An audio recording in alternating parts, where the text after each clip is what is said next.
Here are the storylines for Chris Ash at Rutgers, team that improved significantly last year, won 3 conference games. Once again, they have a new offensive coordinator, as they do every year, it seems, in Piscataway. Chris McNulty taking over, his second time he has been at Rutgers. He was there as well in the Greg Schiano era, and certainly nowhere to go but up offensively, particularly at the quarterback spot where they have struggled. But there were some bright spots, no doubt, in this spring game as we take a look at the action for Chris Ash and his team. He had 4-8 last year, 3-6 in the league.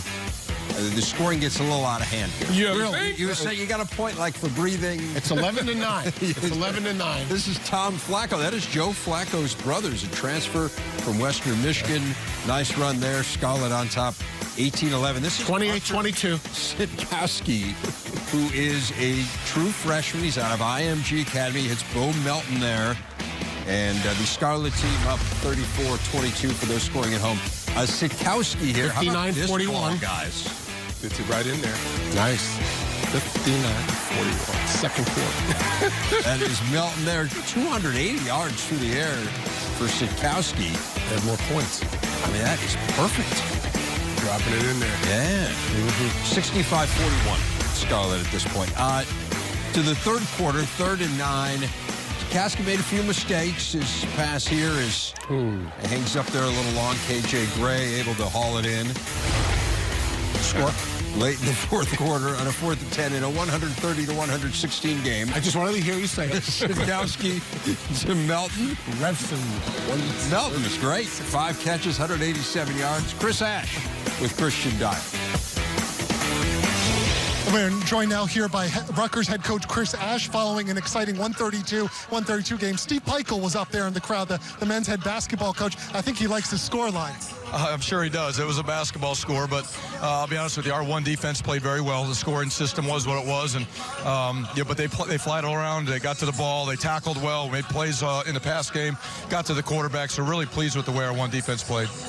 Now, you're losing 2 guys to the NFL on that defensive line. Did you think that maybe there's a little bit of clarity in terms of replacement and what you have in terms of depth there on that defensive line? That's an issue still, depth. I feel really good about our ones, our first group that's been going together this spring, but we've got to develop depth. We got some different packages that we got to put together. We've got a lot more linebackers right now on this team, and we got to be able to get them on the field together. Bo Melton, one of the standouts here. What have you seen in terms of his progression from a little bit of a slow freshman year to now all of a sudden busting out this spring? Well, he's a lot more comfortable just with the expectations of being a college student athlete. He's more comfortable with his assignments out here, learning how to play receiver. He's got tremendous ability. He's fast. He's got, as you saw today, big play potential. With Arthur out here, too, you could see his arm. He's got big play potential. With those 2 guys together, hopefully we can make something happen. Now, because you mentioned Arthur Sitkowski, any type of clarity there with Gio Ricchino, Jonathan Lewis, and Art Sitkowski after today as you head in now towards a little bit of break and then summer camp? No, not at all. Those 3 guys are the ones that have been getting the majority of the reps here this spring. That'll continue into training camp, and we'll make a decision at some point in training camp when one of them is a clear-cut winner and takes it over. They've all 3 had good days. They've had bad days. They're all learning. We put in an NFL offense in 15 practices, and none of those 3 have mastered the offense yet to the point where we would name somebody. Coach, appreciate your time. Congratulations on a tremendous day. Thank you, guys. Appreciate the coverage. Thanks.